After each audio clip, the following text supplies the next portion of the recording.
Hi, this is Brian from Provision Studios, and today I want to make a quick video that shows my mastering chain or my mastering process that I use on just about every song that is recorded, mixed, and or mastered here in Provision Studios. This would include online clients, people that send me their tracks or their mixes to be mastered. Studio clients that actually are, they walk in the door, they have me record them, mix and master them, or they come in with their songs and say, hey, could you mix our CD, or we have a CD, could you master this for us, or just collaborations that I am involved with online. All those things fall under the same processing that I would use to commercially master these projects. The program that I use is called Harrison Mixbus, and this is a fully featured DAW, so it isn't anything that you would just say, oh, it's good for mastering, or I don't want to buy it because I can only do this in it.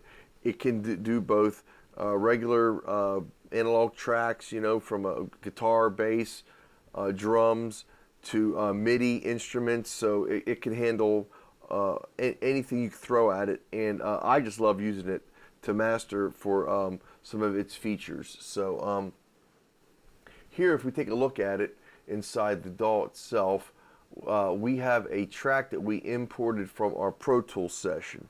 So we had a fully multi-tracked song in Pro Tools. We went and we remixed the song. We got it to our pre-master approved level, and then now we want to take it and print that track and then bring it into Harrison Mixbus to master. So that's what we have here. So let's give a quick listen to what we have through this section I'm going to be looping.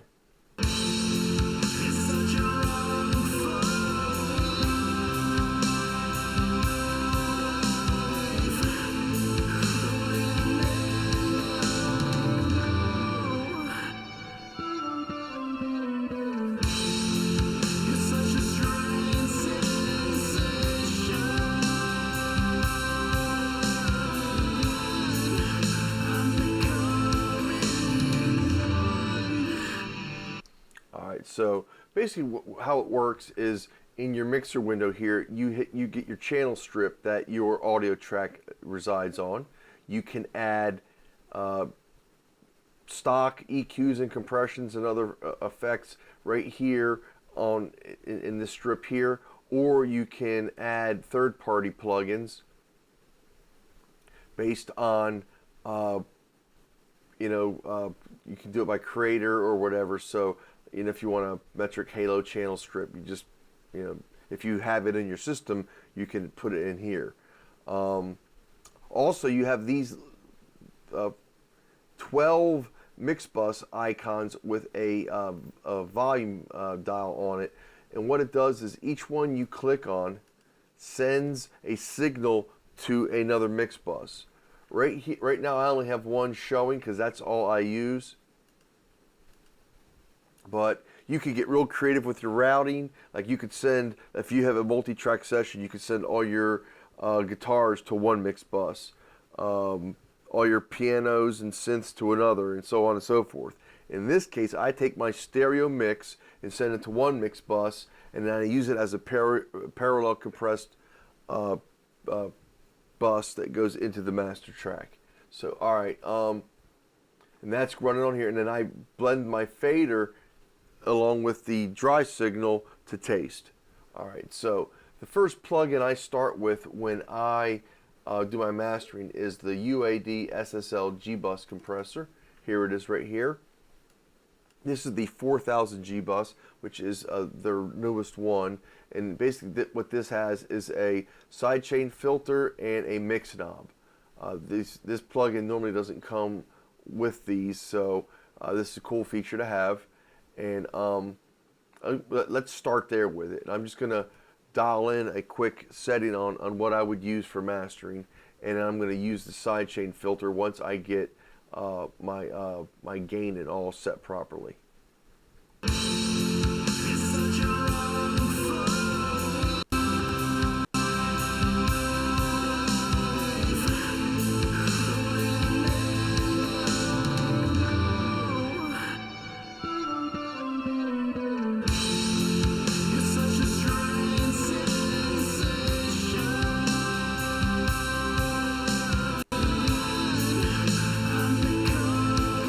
right, that's good. I like what's going on there.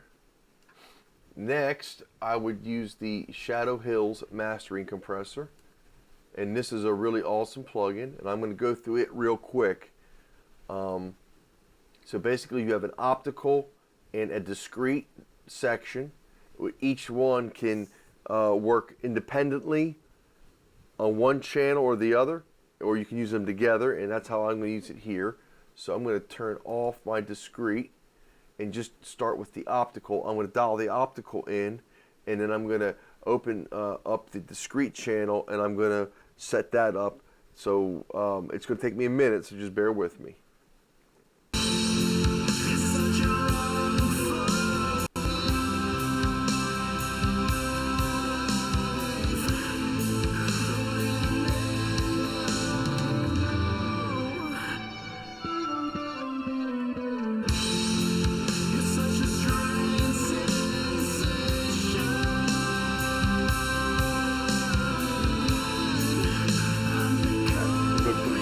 Now.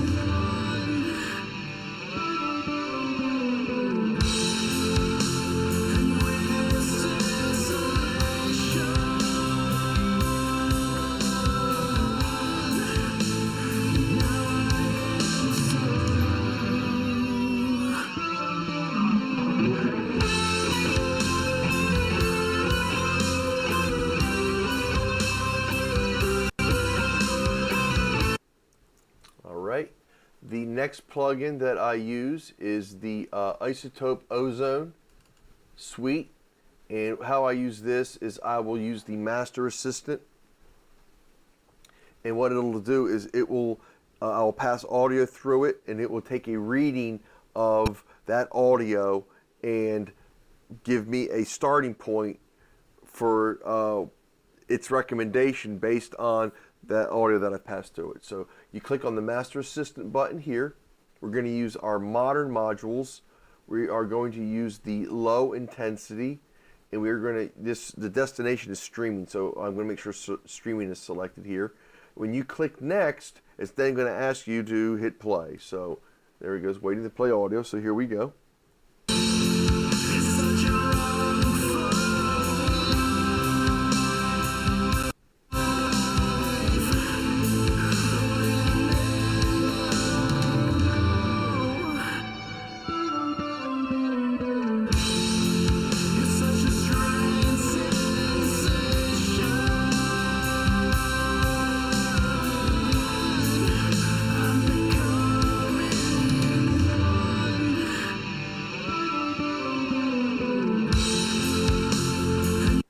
And then when it's done, it asks you to accept if you like what you heard, or you can cancel out and then just do it, you know, your own way. So I'm going to accept it, and then I'm going to show you how I use this from this point forward. So we've got an equalizer, we've got a dynamics compressor / limiter, then we have a dynamic EQ, which you see how it's notching out certain frequencies that it's deeming problematic.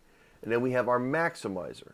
And then I go and I add in two more modules. I add in a low end focus module as well as a stereo imager. And I move my maximizer down to the end. So, all right, let's take a look. I'm going to enable the dynamics module. I'm going to select right here two more spots to give myself 4 bands. And I'm going to pass audio through this again while clicking the Learn feature. What this is going to do is this is going to set my bands based on, again, that material that's going through the Ozone plugin.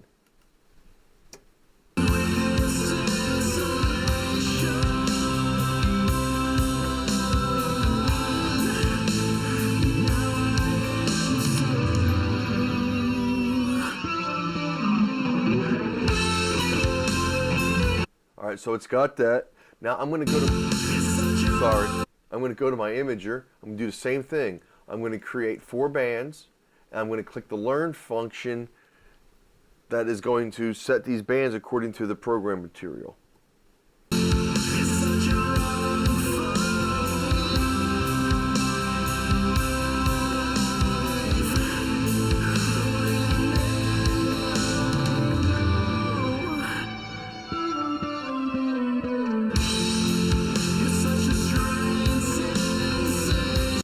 right, very good. So we're good to go there. Everything is set the way we want it. Now I'm going to go, and now that I've got my bands selected in my dynamics processor, I'm going to go in and edit each band.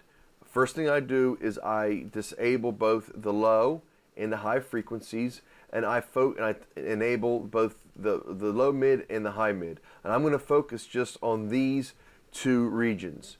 First thing I do on my low mid is I set my attack to 10 milliseconds and my release to 100 milliseconds. I'm going to give myself 1.5 dB of gain makeup, and I'm going to go and mimic these same settings in our high mid.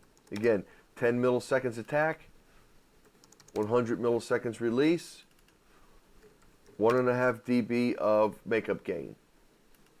Now what I'm going to do is I'm going to play my audio, and I'm going to set my threshold on both of these regions to where I'm getting between 1.5 to 2 dB of gain reduction on both bands.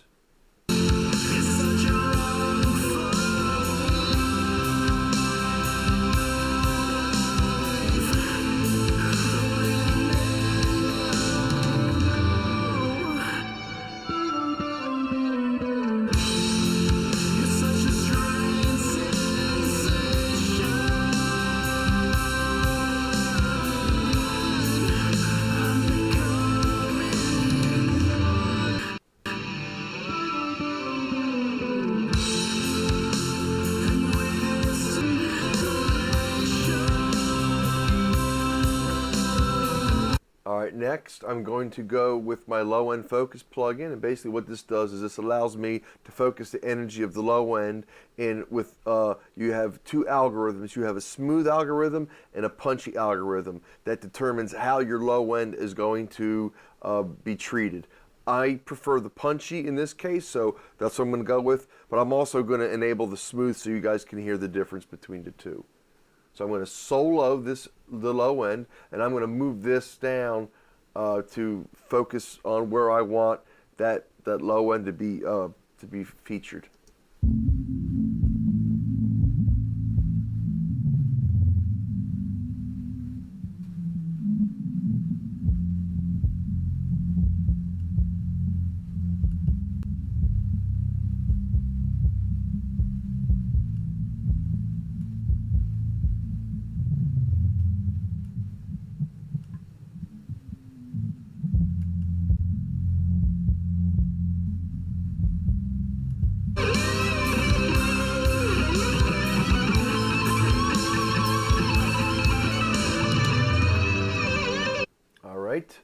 Next, I'm going to go to the Imager plugin, and this is real simple. What I do, I go to my band 1, which is my low end, and I pretty much make it mono. I pull it all the way down. I go to my band 2, I set it at about 10. Band 3, I set it to about 20. Band 4, I set it to about 40. And we're good. That gives me a good stereo spread.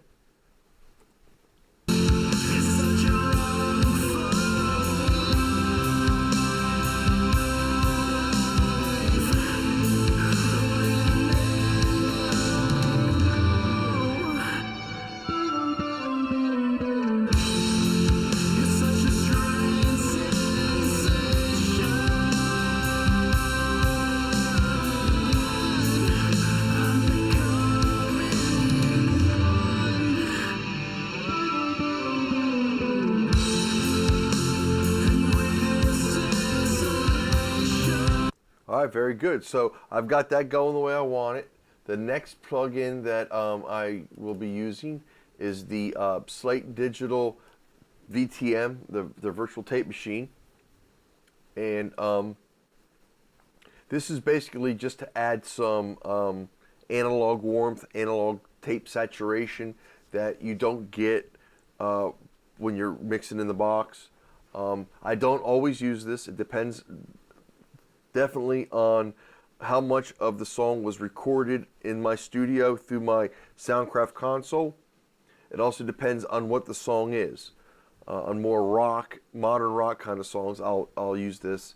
On other styles of music, maybe country and some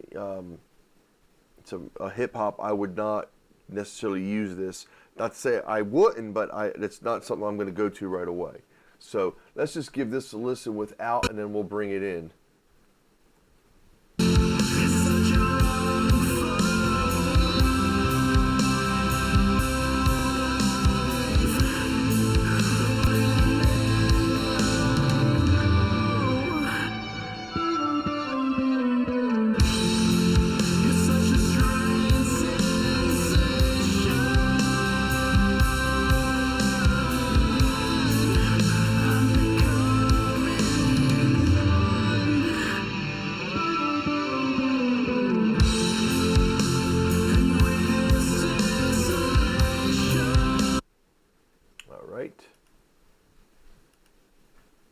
That's not too bad. I'm going to disable it and bring it back in again here at AB.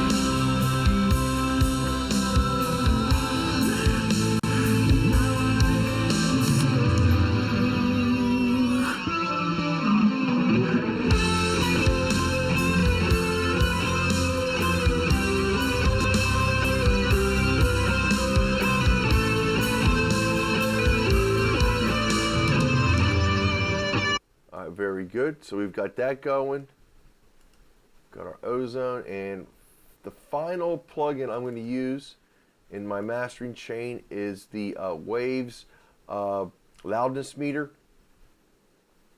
And we are going to set our target at -14 LUFS, LUFS, and our true peak max, or our ceiling, is going to be -1 decibel. So that is where we are going to pretty much cut off. Nothing will go above that. So let's give this a playback and see what we got going on.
And then the final plugin that I use that has no bearing on the tonal quality of the mix or anything like that is the tonal balance control from Isotope.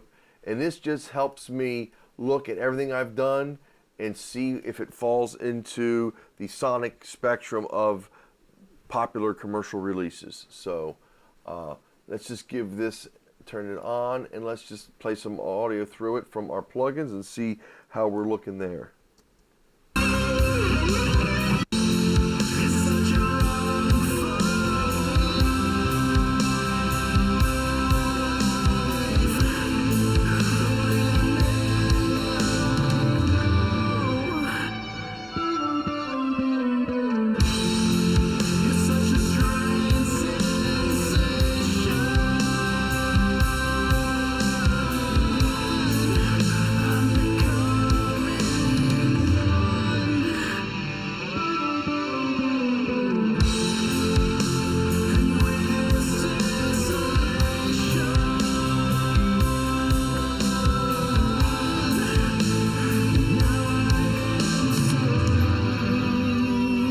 That looks great. All right, so that's pretty much it. This is what I use pretty much on every song.